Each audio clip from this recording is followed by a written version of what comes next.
So basic introductions. What's up? My name is Mark. Hi, Mark. I'm Hi. Elise. Hi, Elise. Hi, I'm Mark and Elise. I'm Ron. I'm Ron.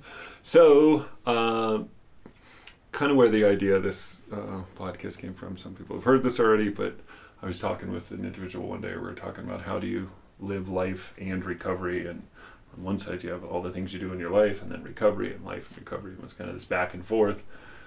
Before we were sitting there, it kind of dawned on me, I'm like, you don't have a life and recovery, but you do have a life in recovery. So how do you actually do that? How do you actually combine most of the... How do you create a new life and you do this? So you've been doing this longer than most, I guess you could say. Yeah. How long have you been working on your recovery? Well, it just so happens that I celebrated yesterday 44 years. Oh, no way. Yeah. Yesterday. Congratulations. Yes. That's awesome. Happy birthday. Thank you. 44 years. 44 Wow. years, yeah. That is a mind-boggling amount of time. So I probably would say, suffice it to say, all distinctions between life and recovery are kind of lost in a way. You know, I mean, my life sort of is recovery, or there are things that I do outside of my 12-step world, but there's nothing that I do where my recovery doesn't apply. You know? Could you imagine this day when you first started out? No, it wouldn't have been on my radar whatsoever. Like, to even start this way? One day I'm going to be interviewed for a podcast, and I've got 44 years now. That was couldn't see that far ahead. Yeah, I mean it's weird. Like when I first came into the rooms and other places, in recovery, that I would hear about people like you. I would see. I mean, even somebody with like 2 years seemed like a mind-bending amount of time. It was so far distant from my reality. It was really hard to wrap my head around. But even somebody with like 30 or 60 days. I was just like, really? Yeah. Like all of them? Like with the weekends and everything? Like even the whole time? Exactly. That seemed like a really long way. But as the time... the 2-year guy is a little more real to the newcomer than the 44-year guy. It's like, that old codger. He didn't get it. He couldn't have done all this stuff the same way. And so, but it has over time, gotten to a place where I am starting to see longer distances of time through just doing the same things that... So is there... What's different now from... I mean, obviously, there's some basic things, but like, what is dramatically different in your recovery now compared to when you started? Anything? Well, I would say one thing is I'm not sabotaging it around every corner. Like in my early recovery, the struggle was trying to stay clean. Yeah. Trying to not use. Yeah. And I spent a year. I went to my first meeting in April of 1978, and I used my last drug in June of 1979. So there's a little saga in between there where, everything was about trying to stay clean, and then succeeding and feeling good about it for a while, and then just doing something stupid again, and so I would say that pattern of self-sabotage is the big distinction between that early recovery and this one. And I suppose there's something also, once I did stay clean and I wasn't using or continuing to use, I would say there was something more. I think of it this way: kind of the emotional sine curve is steeper. Like your highs are high and ecstatic, and your lows are crushing. In the beginning or now? More in the beginning. Yeah. And I would say if I was lonely, I was freaking bereft, but if I was ecstatic, happy, I was ecstatic. And so it takes a little while, I think, to turn that corner from where it's part of the sabotage pattern for a lot of addicts, and certainly for me. I need some excitement. Yeah. This is just getting a little flat, but my life, what you don't see at first is that it's sort of like it might be getting a little flat, but there's a depth element that's going to start setting in, the meaning of life, meaningful service, meaningful relationships, deeper connections, spiritual awakening, that sort of stuff is in the offing. It's hard to see when you're used to the kind of stimulation that comes from, fix me right now and make me, make me feel, and then have dramatic interactions with me and big fights in my relationships and that kind of stuff. Adrenaline rushes. Constantly. My life now is not characterized by that, but it's characterized by a level of depth and of spirit and depth of relationship and that sort of stuff that I think is, you learn to get a taste for that. Let's put it that way. I mean, that brings up at least what we were talking about earlier is, how you're always looking at the grass is always greener effect on the other side. Like I come here.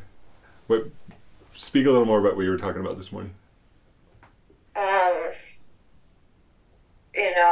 This is probably just like true in our culture and just in America in general. But I think definitely with addicts is like we're always looking around and the grass is always greener over there and over there and over there. And we're never like looking at our feet, and if we are, we're just unhappy with where they are. Instead of first of all, if you hopped around from neighbor's yard to neighbor's yard to neighbor's yard, and you always find that the grass did look greener till you got there, I think that is that's kind of an acceptance piece. Oh, it's just that it looks that way. And being maybe I need to, people say just water the ground that you're standing on. How do I improve where I'm already at? And I think a lot of times new in recovery looks like I need more, I need different, I need over there, I need more exciting, I need to explore, I need to and like Ron was saying, the acquired taste of just well, where are my feet right now? What's good about this? Or what could I do to improve what's right here? And I think that, to me, it reminds me a lot about people who get 90 days clean and then they go back out. It's they were oh, that chaos, that that roller coaster, that feel good instantly, that's the greener grass. And then they get there and then they fuck up their lives for a while and then they're oh, recovery, that's the greener grass. Mm-hmm. And it's this dance that people do instead of just being okay, I'm on the recovery grass now. I know that every time I hop around I'm not happy, so that's probably not it. It's probably how can I improve or even just accept where I am right now. Yeah. I mean, and there's a piece of it. It sounds like, when I'm always searching for something outside of me, in a different place, a different thought, a different energy, a different feeling, everything, is because I'm really uncomfortable and I have to sit still with myself. Yeah. To where, I remember talking to the first sponsor I had, and, I was just, I don't remember what it was, but I was bitching about how I wanted to feel better. I just want to feel better. Can't I just feel better? And it was always something outside of me. We have a tool in the book about this, but it was talking about, he just looked at me very calmly and stoically the way he always did and said, hey, what if we just help you feel better, be better at feeling what you have instead of constantly trying to chase feeling better? Because you can't feel better all the time. Right. But we can get you a lot better at feeling what you have in the moment. And I was just fuck you, I don't want that answer. Everything has its pros and cons. And a good example of what we're talking about right now is relationships with, a primary relationship. Being single has its pros and cons, and being married has its pros and cons. And when you're stuck in the cons of the one that you're in, you look at the pros of the other one. Yeah. And if that's where you're stuck, I'm looking at I'm in this relationship and she's been grumpy. We've been fighting. I think maybe it's run its course. You start looking at the early stage, lovey-dovey, happy, exciting, new sex, new love, and then vice versa. You're in a relationship you've been going in and out of being single, and you're tired of that. Same old story. I'm never gonna settle down and be with somebody. I'm gonna be blah blah. And so you start looking at the pros of being married or being connected deeply to the same person for a long time. So that's the way I see it. Same with early trying to stay clean. There's pros and cons to using. Like I get to feel really fucking good right now. And you don't necessarily have that in early recovery. I want to feel really fucking good right now. Well, you got to walk through these feelings right now. And so it's pretty easy to see why if you're stuck in the cons of staying clean, you're gonna yearn for the pros of getting loaded, And so it's just sort of a matter of there's some kind of surrender involved and some kind of grieving involved, that I don't get to have what I used to have in some ways. Is a people don't necessarily talk about that, but that's part of recovery. I don't get to have what I used to have. Just like, what about like casting it, throwing it all away? Screw my life of responsibility and relationship and integrity and showing up. Fuck all of that. I'm going to throw it all away right now and go party until I run out. I mean, you don't get to do that anymore. So yeah, you can see why people flirt with the pros of the other side of the fence. Yeah, I mean, it's funny. I think we create these images and these stories in our head that match what we want. Like we always have this, you talked about relationships, and we all have this image of this beautiful love and this connection and all these aspirational goals that we have. And those can all be true, but they come with effort. It's not like I fall in love and it's just this effortless, free-flowing thing that happens.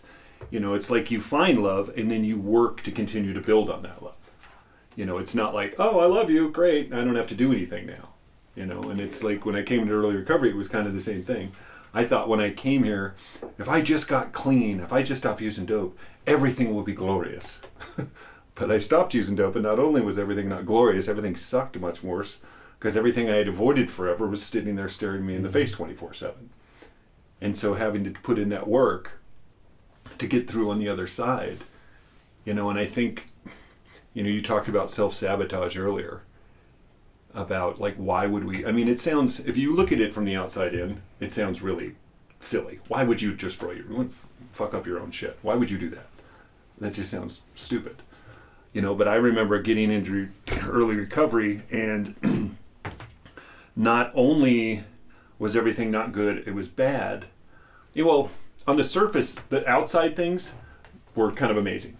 Like when you come into early recovery, you stop hurting yourself, you stop hurting your family, you stop going to jail or being homeless or whatever your thing was.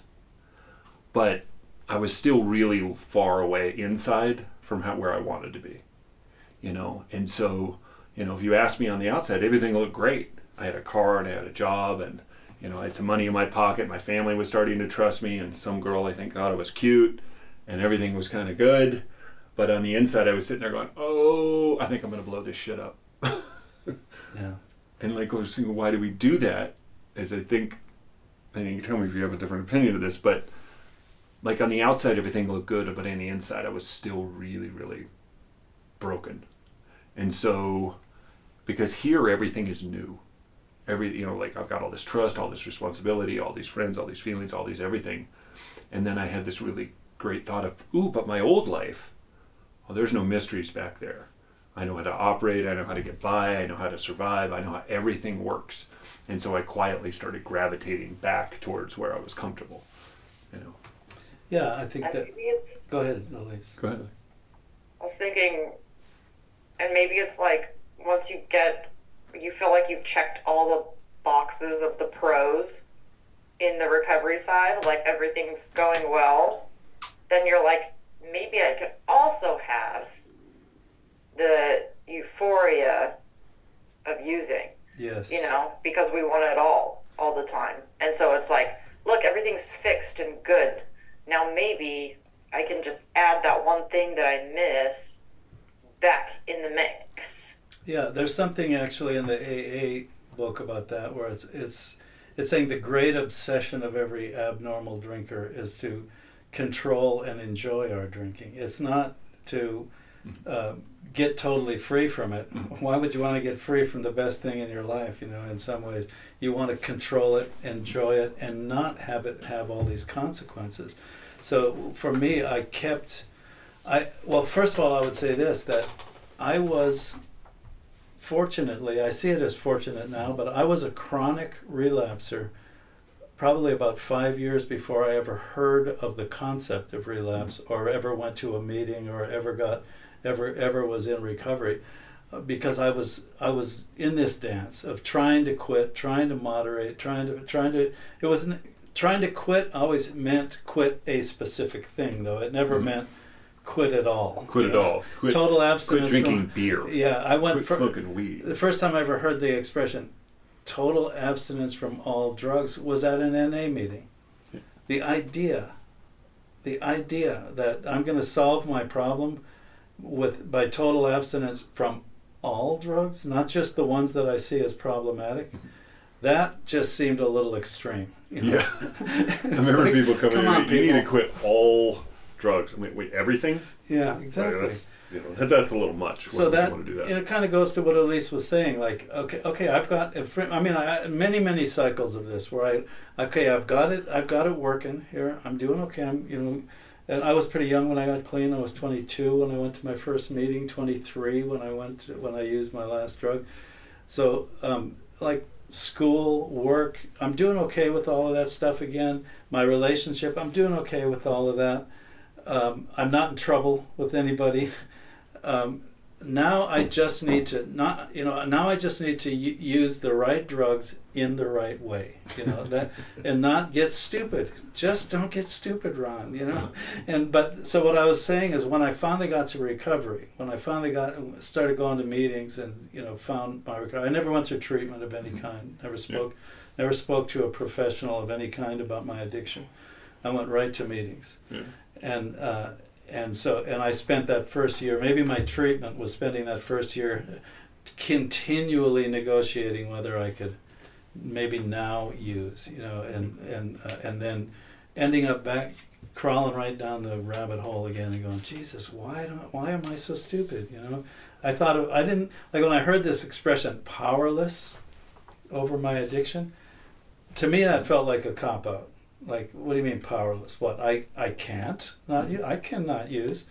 I just don't fucking want to. And then so, but I guess where I started to understand it a little more is like there's a larger, more complex pattern there. Mm-hmm. And in this mood, at this time, with this kind of sense of resolve, yes, I can choose not to use. But then something in there collapses and I shift and I'm in a different state, and pretty soon some kind of combination of sort of where I'm at in terms of my resolve and opportunity and my rationalization, and just put the whole puzzle together, and I do use.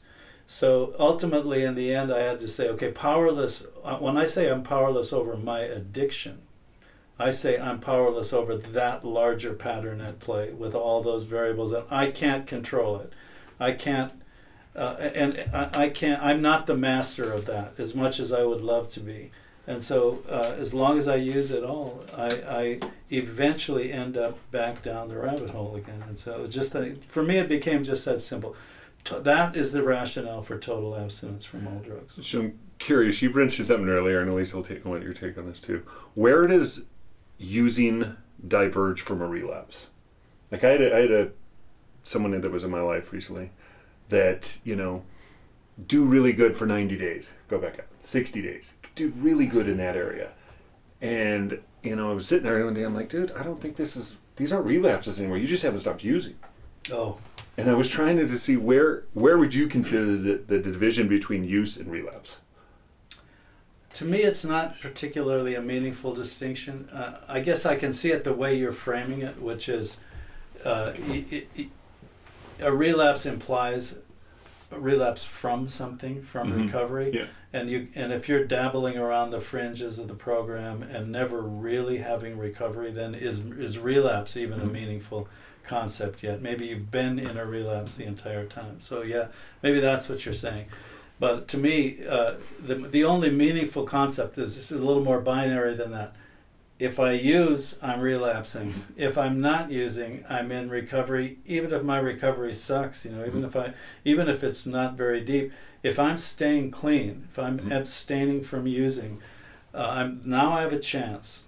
Now I have a chance for my pain to drive me toward the solution instead of driving me toward what I call the synthetic substitute for spirituality, which is using. That's the way I think of using. Yeah. It's like the whole thing is spiritual in a way. I am altering my spirit. I'm altering my perceptual lens. I'm altering my state. And that is going to be the solution. Exactly. Yeah. Altering my perceptual lens, altering my state, all of that is going to be the solution. But the only way that I know how to do that at first is drugs. And they're pretty effective at it. They're way more effective than the program. And like the drugs will do it right now, right here, right now. And the difference is the effects that they produce, the effects that solution produces in my life versus the effects that this solution produces in my life. There was an old timer when I was new who used to always say that. He would say, like for addicts, we don't do well with things that say, do this little thing right now, get a very small incremental effect, and watch later. Watch 6 months from now. Watch 9 months from now. How much richer your life is. How much more freedom you feel. Well, that's not really talking in addicts' language, but it's an actual reality of the program. Where if I do these little things, go to meetings, form friendships with people who support me in being clean. My social life, go to social events in the program, in a 12-step program. Get a sponsor, start working through the kind of confusion and contradiction of early recovery, trying to sort out the steps and all that. I'm not getting all that many blasts of wonderfulness, but I'm making a little investment at a time in really what is kind of a slow motion blast of wonderfulness, which is the life of recovery over the long haul. Yeah, I would totally agree. Like using, I think we do discount what it does for us for a lot. It instantly changes me right here, right now, today. I want to feel different right now. And so I do that and it does. But then the times that works gets shorter and shorter and shorter and shorter until it doesn't work at all. And then I'm just spent my whole days chasing back to try to get back to some level of normalcy over periods of time. But let me just kind of step sideways for a second and say one of the problems that I have had forever with conversations like this, or like in general conversations about recovery, is there almost always conversations about really early recovery, the drama of really early recovery, but and the difficulty of things that you're trying to, like you're wringing your hands trying to stay clean and all of that sort of stuff. But the reality of recovery is drugs become pretty irrelevant pretty quickly. Yeah. And then the rest of my life, I'm applying these principles to living life. There's my program is NA. There, I said it. Yeah. We were talking earlier before we started about the role of anonymity. Well, as long as my first name is just my first name, there's no problem mentioning my program. My program is Narcotics Anonymous, and there is a line in our Living Clean book, which is just a phenomenal recovery book that people just are madly in love with in the program. But it says, we think that, I'm not going to quote it, I'll paraphrase it, but it says something like this: we think that what we suffer from is an extreme case of the human condition. And that, to me, is a very significant statement. I think what addicts suffer from is an extreme case of the human condition. So in other words, not really different in kind from what other people, what non-addicts suffer from. People suffer from kind of obsessive relationships with stuff and kind of compulsive and impulsive ways of acting out, and people, just all the various things that are unearthed in our fourth step, our inventories and our need for amends, and that people suffer from these things. We suffer from an extreme case of it, and we have a fuel for that extreme case, which is our drug use. And as long as we stay stuck in this pattern of drug use, we get wrapped around the axle of the extreme case of the human condition, but when you stop wrapping yourself around the axle all the time and you get to work the steps and kind of slowly unravel that, the good news is you get what at least what NA describes as freedom from active addiction, total freedom from active addiction. But you don't get total freedom. That's the bad news. You don't get total freedom from the human condition. So it becomes working these steps over the long haul on being a human, and then staying really clear on certain things about total abstinence. My involvement in NA is really central to my life. I sponsor a lot of guys. I live a life of contribution. Like I was yearning when I was using for the kind of meaningful contribution that I make on a daily basis today. I don't say that bragging. I just say, this is what's handed to us on a silver platter. Choked up. Yeah, for the ability to find the self-worth piece of it. Yeah. I mean, and I don't want to focus just on like the early experience of using in early recovery, but like what we were describing earlier is like I stopped using, and now I've watched Elise, I've watched me, I've watched you and other people in the world, is like you talked about earlier, the very small steps we take every single day to get to somewhere differently. Like using works instantly and right now, but the tail of it's very short. Mm-hmm. But the long-term benefit of, going to meetings, getting a sponsor, working a program, fellowship with other people, being of service, having healthy hobbies and interests and things I do in my life, all of those things, any one of them individually by themselves, cool, but not sufficient. But all of them collectively as together creates this really long tail of stability in my life that I can build a foundation on.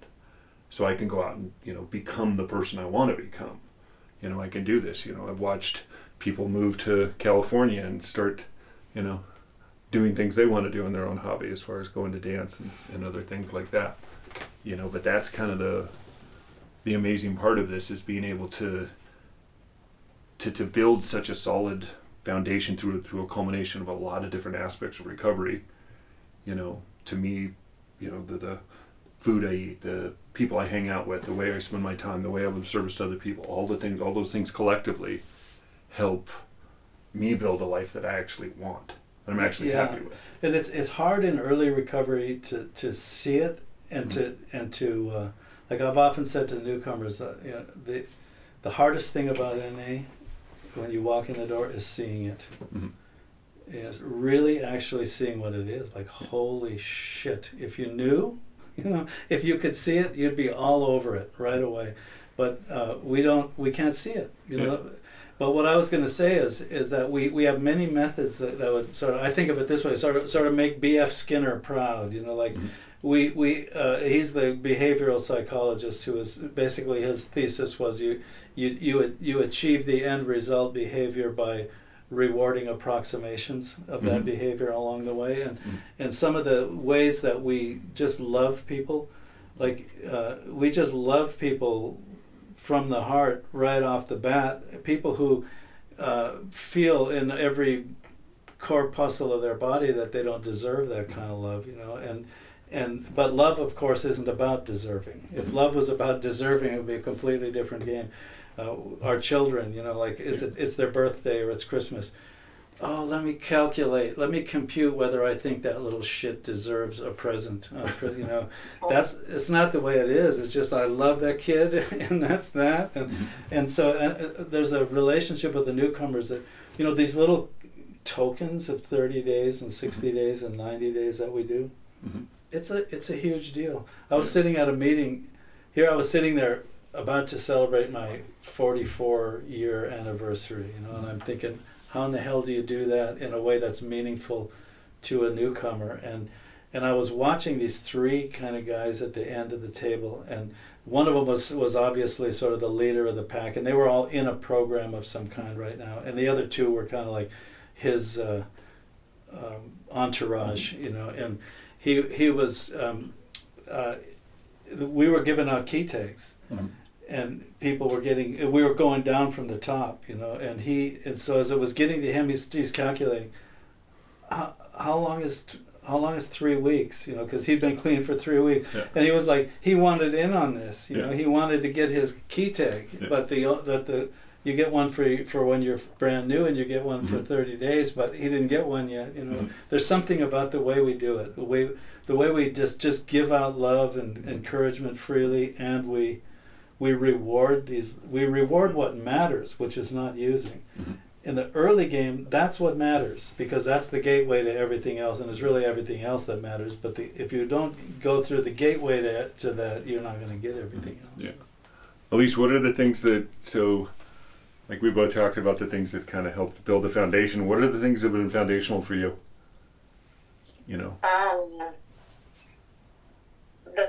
It's like, it is so simple. Like you're saying, all of those different aspects of like service steps, sponsor meetings, like all the basics are always there, but it's like, it's me that when I don't stay consistent, shit gets really complicated in my head and in my life, and like it's like, just go back. It's really not that difficult. Get back on, get consistent, and do the next thing that is like if I'm on step 12, raise your hand when they ask who can sponsor or whatever, you know, like wherever I'm at, like just do the thing. But in my head, that's so complex, you know, and like Ron was saying, like all these things like apply to no matter where you are in your recovery, and like I will still do the grass is always greener if I'm not in those basics, but I'll do it with other things. I won't do it with using, like Ron said, relationships, you know, and it doesn't really look much different than using a substance, you know. Like I would change the substance I used every year or two, because I'd be like, all right, we exhausted that was a problem, on to the next. And like I was thinking the other day, I was like, have I ever been like in a consistent, regular, not break up, break off, up and down, using whatever, like romantic relationship for longer than 2 years? No. And it's like the same thing as using has been for me. It's like, oh, well, you know, we started off fast, you know, balls to the wall, and just fucking used the shit out of everything in it, and nothing was left, and time to move on, you know, and crash and burn philosophy of that, like, just extreme living, you know, and the way that I get beyond that is like, and it doesn't have to make sense, right? If I'm like, oh, I'm so lonely and miserable, and I just want a relationship, and my sponsor will just be like, go get a sponsee, and like that doesn't have to make sense. It's just the solution. Like I don't have to figure out why that's gonna help. I just have to do it, and then I realize the benefit after. Oh yeah, that's what I needed. Yeah, get out of my own way and go help somebody else is generally a good way to look at that. You know, so I'm curious. I mean, I can look at different stages of recovery, but I have no concept of what it's like. What do you work on now at your stage of the game? Is there anything that's your next higher aspirational, I've always tried to think about, I need to keep raising the bar. Yeah. Not to do something better, but so I don't basically plateau and end up, you know, going down the other way. Well, maybe I do have some answers to that, but let me wax philosophical for just a minute. By all means. At risk of avoiding your question.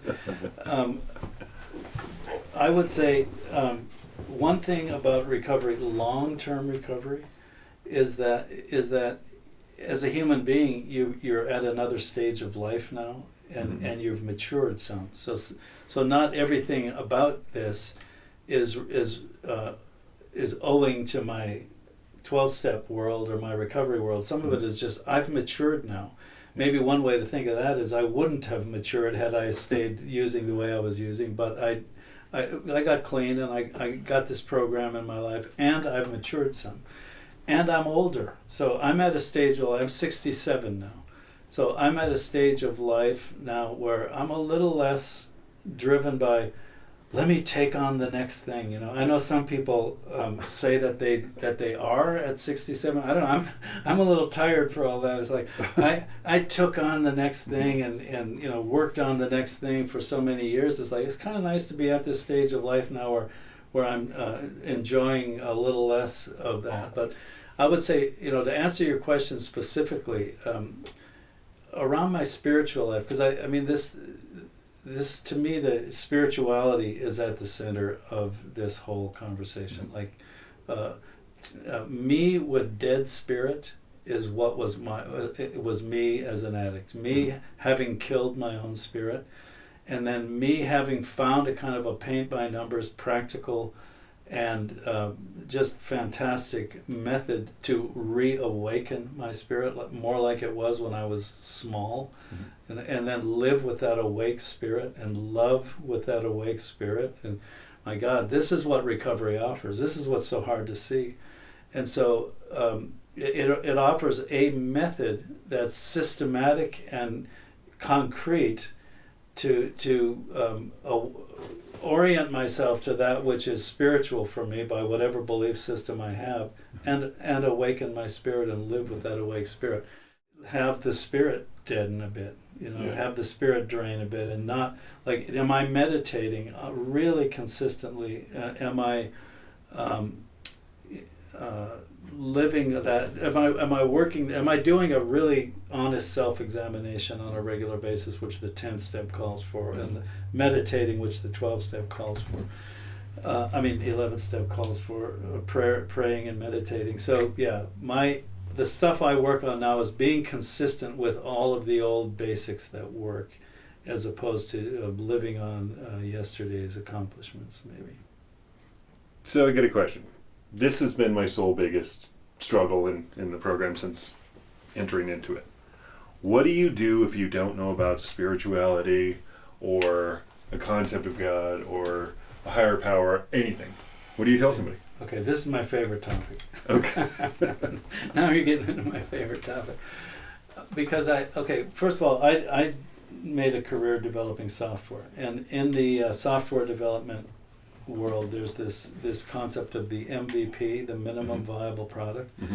So if you're going to build a piece of software, you don't necessarily say, let's build the ultimate endpoint thing that we need. I mean, not endpoint has a different meaning, but the ultimate end state thing that we need. Let's decide what the minimum viable thing that we actually need to make this, to start to establish this is. And that's the MVP, the minimum viable product. I think of finding the minimum viable HP, the MVHP, you know, like minimum viable higher power. Yeah, and like some people say, my higher power is a doorknob. I say, no, it's not, you dumbass. You know, I mean, it's a doorknob. It's not. Where's the power? You know, okay, maybe you can convince me if you tell me where the power is, but the higher power is this is what I consider the definition of the minimum viable higher power. That which would awaken my spirit. Because if you look at the steps, the 12th second step kind of talks about a restoration to sanity, a shift in this kind of my perceptual state. And the 12th step says having had a spiritual awakening, which is also a shift in my perceptual, experiential, inner kind of state of spirit. These are two phrases that refer to the same thing, my awakened spirit. So when you're looking for a higher power, like there is absolutely nothing no reason why an atheist can't make this program completely make sense, even though it has the word God in it and stuff. You say, well, okay, if that is sort of a metaphor for something that people believe in, what is it? What is that thing for me? What awakens my spirit? What can I have conscious contact with, and as a result awaken a bit, enliven a bit? So meetings, the stuff that I read, I think of somebody like Neil deGrasse Tyson. I love that guy. Yeah. I listen to him kind of just sort of wax effervescent about the farthest reaches of the universe, and then this guy's got an awake spirit, and then his next breath is he's a stone cold atheist, and which is to me just perfectly fine. He's saying, I found something that evokes in me this my sense of awe, and my sense of almost like holiness, and so what you believe. Here's a thought for you. What you believe about God and religion and spirituality is in a way factored right out by the fact that the steps say, as you understand it. They're saying almost explicitly, correct understanding is not the variable that matters. Because how are you going to have correct understanding of the great mystery, But let's say, seeking conscious contact with, ultimately in the 11th step, or just saying, do I have any hope at all that a power greater than myself, whatever that is, the love of the people and the fellowship, maybe that is the power, maybe that's a conductor of the power, a conduit of the power. Does it matter? Just kind of sorting it out like that, and not getting stuck on what you don't believe. That's the thing. Like I was talking to this Catholic priest, a guy that I love and enjoy a lot. I was talking to him, and he said, sometimes when someone is stuck on what they don't believe, I ask them, tell me about the God you don't believe in. And it's pretty easy for them to do it. This man in the sky with the frickin' wand, the fire and brimstone guy, and he's going to reward me if I'm a good boy, and he's going to punish me if I'm a bad boy, and he's more concerned about my sins and going to hell. He says, every time somebody gives me that litany of what they don't believe, I don't believe in that shit either. I believe in something. I believe in something at the heart of this, but I don't believe in all that stuff. And so just don't get hung up on what you don't believe. Ask yourself. For me, a nice way to say it is, if we're talking about the great mystery, whatever that is, the deepest mystery of, is there spirituality out there, that kind of thing. The only language we have for the ineffable, that which is beyond our ability to grasp and speak of, is metaphor. So when people say God is a metaphor for something for them. What is it a metaphor for you? That's the kind of approach I take in that. Okay. Yeah, I love that. You start with something that will get the ball rolling. I love that, what you were saying about like that. It's funny, I was thinking about the doorknob thing when you said, I was thinking about it the other day, and like how stupid this is. And then I realized, because I think my sponsee was asking me about it. She's like, what the fuck's up with this doorknob thing? And I was like, I don't know, really. And then I just said, well, I guess it opens doors. And I was like, I don't know if that's what they were talking about or how they meant it, but like a metaphor of something that opens doors for me. Whatever that is. And that changes. And that, I'm not supposed to figure out what exactly the higher power is. That's something that we've been debating about worldwide for centuries, millennia. It's not my problem to figure out what God is. It's just my problem to figure out what gets me going. And that my higher power was a substance. That's that's what had power over me. And so I just need something different today, and that will get the ball rolling. And then, you know, learning like maybe how to put trust in where you are finding that awakening of the spirit, and it just strengthens with time. And then remembering to like tap into that regularly, you know, is important. Yeah, the thing that I have to figure out is not what is the meaning of life, what is the meaning of God, you know, what is the meaning of, is religion good or is religion bad, you know. That's not the thing I have to figure out. The thing I have to figure out is what is the verb in the step I'm on. So where's the action? Yeah. Yeah. What am I supposed to do right now?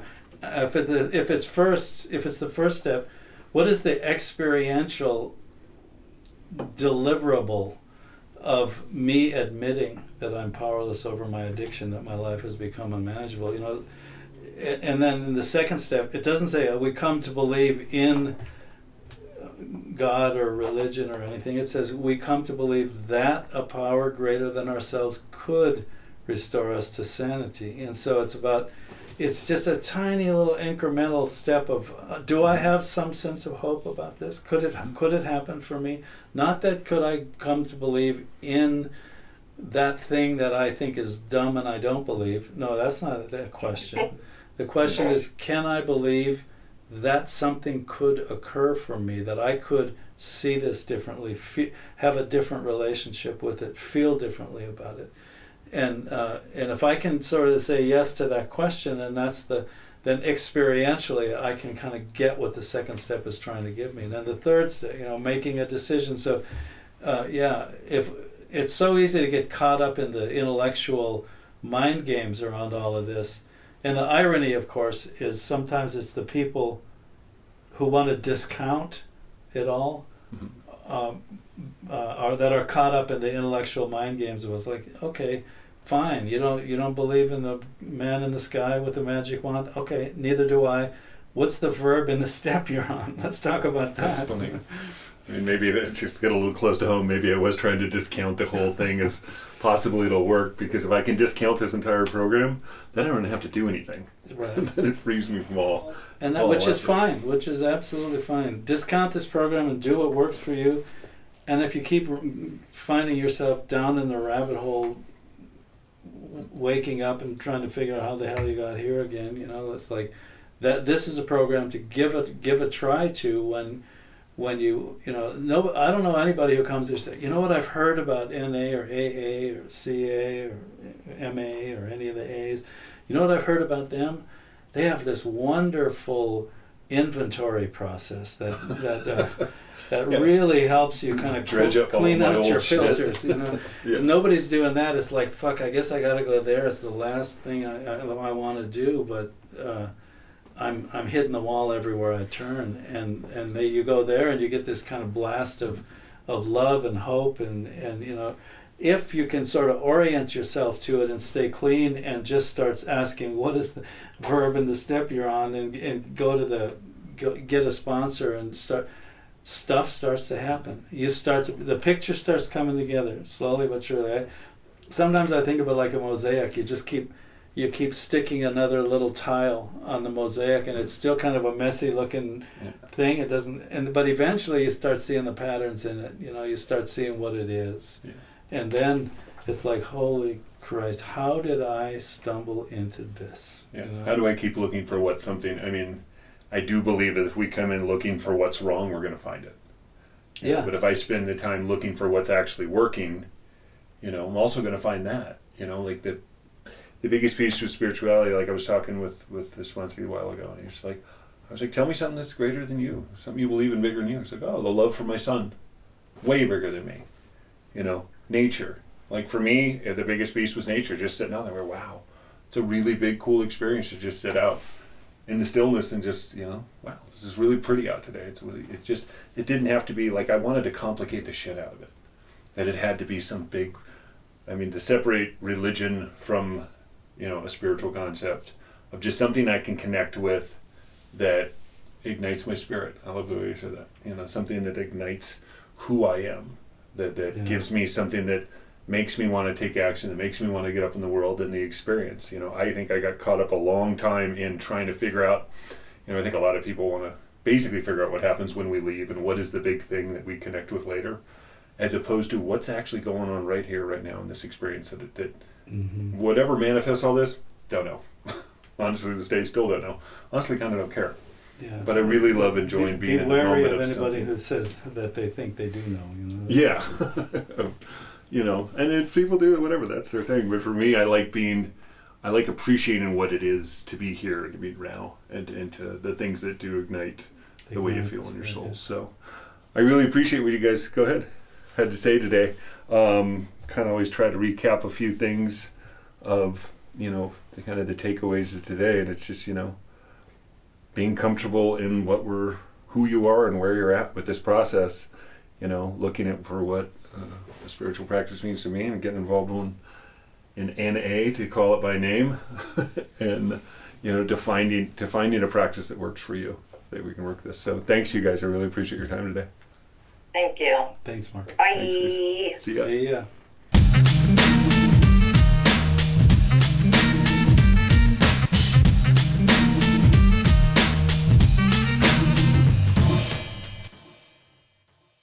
All information and other content supplied or communicated in or through this video is for general informational purposes only and does not nor is intended to constitute legal or medical advice. Any viewer of this video should contact his or her own attorney, doctor, or other applicable advisor or practitioner to obtain legal, medical, or other applicable advice with respect to the accuracy, reliability, or potential application to such viewer of any matter discussed or portrayed in this video. Please do not act or refrain from acting in any way based on any information or content supplied or communicated in or through this video. The views expressed during this video are those of the individual presenters only and not those of Choice Recovery Path LLC or any of its customers, suppliers, or affiliates. Any liability with respect to actions taken or not taken by any viewer based on any information or content supplied or communicated in or through such video is hereby expressly disclaimed. All such information or content is expressly provided as is and free of any representation or warranty of any kind.